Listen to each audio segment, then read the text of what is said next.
حدود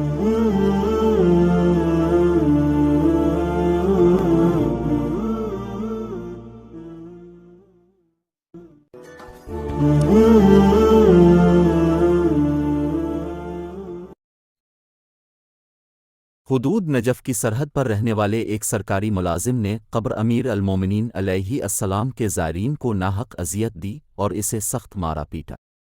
مار کھانے والے زائر نے اس سے کہا میں نجف جا رہا ہوں اور امیر المومنین علیہ السلام کے پاس تیری شکایت کروں گا۔ سرکاری ملازم نے کہا میری طرف سے تمہیں اس کی اجازت ہے، میں ان باتوں سے نہیں ڈرتا۔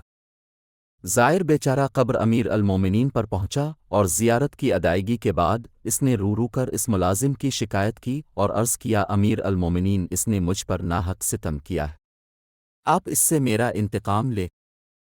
الغرض زائر دن میں دوبارہ مرکز پر گیا اور ہر بار اس نے اب سے سرکاری ملازم کی شکایت کی اور اس سے بدلہ لینے کی درخواست کی۔ رات کے وقت ظاہر نے خواب میں ایک نورانی چہرے والے بزرگ کو دیکھا جو گھوڑے پر سوار تھے، اور انہوں نے زائر کا نام لے کر اسے پکارا۔ زائر نے کہا اب کون ہے؟ انہوں نے کہا کہ میں علی ابن طالب ہوں، تمہیں سرکاری ملازم سے کیا شکایت ہے؟ زائر نے عرض کیا جی ہاں، اس نے مجھے آپ علیہ السلام کی محبت کی وجہ سے اذیت دی ہے اور میں چاہتا ہوں کہ آپ اس سے میرا انتقام لے۔ آپ نے فرمایا میری وجہ سے اسے معاف کر دو۔ ظاہر نے عرض کیا مولا میں اسے معاف نہیں کروں گا۔ امام نے 3 مرتبہ یہی الفاظ کہے اور زائر نے تینوں مرتبہ معاف کرنے سے انکار کیا۔ زائر نے دوسرے دن روزے پر اس کی پھر شکایت کی، اسے رات کے وقت امام کی زیارت کا شرف حاصل ہوا اور امام نے اسے معاف کرنے کو کہا مگر اس نے معذرت کر لی۔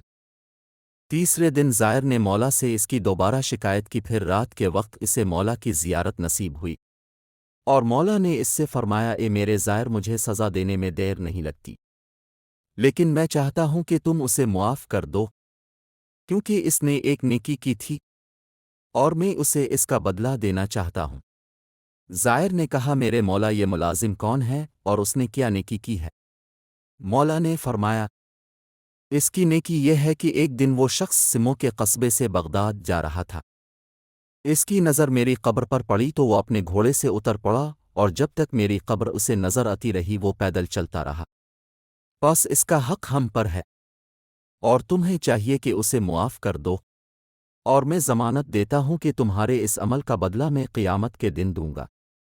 زائر خواب سے بیدار ہوا اور خدا کا شکر ادا کیا۔ وہ زائر نجف سے لوٹا تو راستے میں سرکاری ملازم اسے ملا اور اس نے کہا دیکھا تم نے شکایت کی ہوگی مگر مجھ پر کوئی اثر نہیں پڑا۔ زائر نے کہا ہاں، لیکن امام نے تمہارے اس تواضع اور احترام کی بنا پر تمہیں معاف کر دیا جو تم نے ان کے لیے کیا تھا۔ پھر جو کچھ اس پر گزرا تھا وہ سنایا۔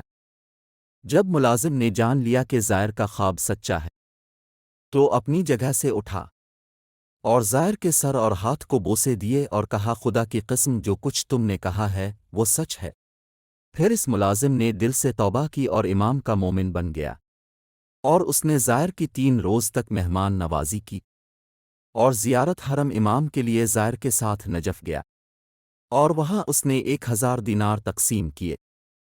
اس طرح اس شخص کی عاقبت مولا کے احترام اور تواضع کی وجہ سے ٹھیک ہو گئی۔